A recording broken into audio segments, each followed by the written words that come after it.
دنیا میں جتنے بھی لوگ تھوڑی سی شعور کی آنکھ کھولتے ہیں نا، وہ کسی مذہب کو ماننے والے نہ ہوں یا ماننے والے ہوں، جب شعور بیدار ہوتا ہے نا تو 2-4 سوالوں کے جواب وہ تلاش کرنے شروع کر دیتے ہیں۔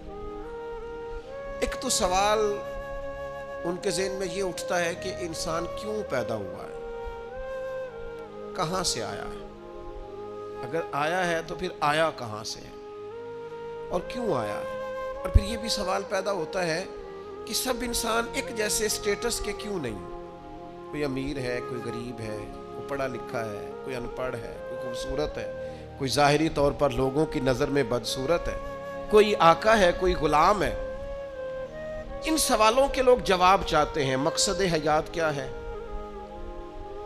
اور انسان کو کس نے بھیجا ہے، کس مقصد کے لیے بھیجا ہے، ہم کیوں آئے ہیں، اس کا نا جواب چاہیے حضرت انسان۔ پھر وہ یہ سوال مختلف لوگوں کے ذہنوں میں گھومتے گھومتے کوئی کسی طرف نکل گیا، کوئی کسی طرف نکل گیا۔ ایک بڑا ادیب آدمی تھا، بڑا بہترین شاعر تھا، وہ کہنے لگا اصل میں نا انسان ایک پھول ہے، تو بہار کا موسم آتا ہے تو کھل جاتا ہے، جوانی ہے، صحت ہے، تندرستی ہے، پھر خزاں آتی ہے تو آہستہ آہستہ اس کے پتے مرجھا جاتے ہیں، پھر زیادہ ہی پتجھڑ آتا ہے تو ٹوٹ جاتا ہے، یعنی انتقال کر جاتا ہے۔ لہٰذا ایک خوشبو ہے، ایک پھول ہے۔ اس نے بھی بات کی، چلو ٹھیک کی ہوگی۔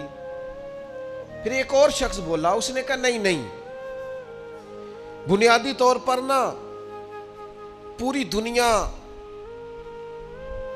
کے اندر مختلف کردار اللہ نے بنائے ہیں، کوئی باپ ہے، کوئی دادا ہے، کوئی بیٹا ہے، کوئی پوتا ہے، کوئی بھائی ہے، تو سب اپنا اپنا کردار نبھاتے ہیں اور پھر اپنے اپنے وقت پر وہ رخصت ہو جاتے ہیں، کیونکہ اب کردار بدلنے کی باری آ گئی۔ اب وہ جو باپ تھا اس نے دادا بننا ہے اور وہ جو پوتا تھا اس نے باپ بننا ہے، لہذا وقت بدلتا ہے تو یہ کردار بھی بدل جاتے ہیں۔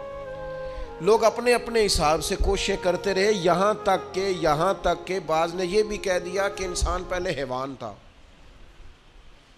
یہ ترقی کرتے کرتے کسی نے کچھ کہا، کسی نے کچھ کہا، لیکن یاد رکھنا یہ راز اگر کھولا ہے نا کسی نے تو اسی نے کھولا ہے جس نے انسان بنایا ہے، یہ اسی نے کھولا ہے۔ جو فلسفیوں سے کھل نہ سکا اور نکتہ وروں سے حل نہ ہوا، وہ راز ایک کملی والے نے بتلا دیا چند اشاروں میں۔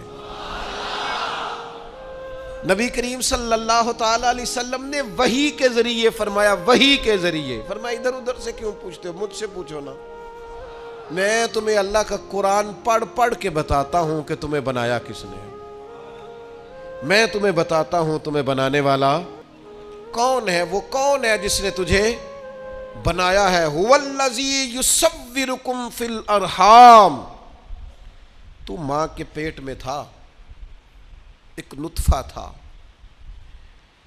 ایک کریم مالک نے چاہا، پھر اس نے ماں کے پیٹ میں تیری صورت بنائی، یہ تیرے نقش و نگار بنائے، اس نے تیرے چہرے کو تخلیق کیا، پھر تیرے چہرے پر اس نے آنکھیں رکھیں، پھر ناک رکھا، پھر ہونٹ رکھے، پھر تجھے بنا کے نہ تو خود ہی فرماتا ہے لَقَدْ خَلَقْنَا الْإِنسَانَ فِي أَحْسَنِ تَقْوِيمٍ،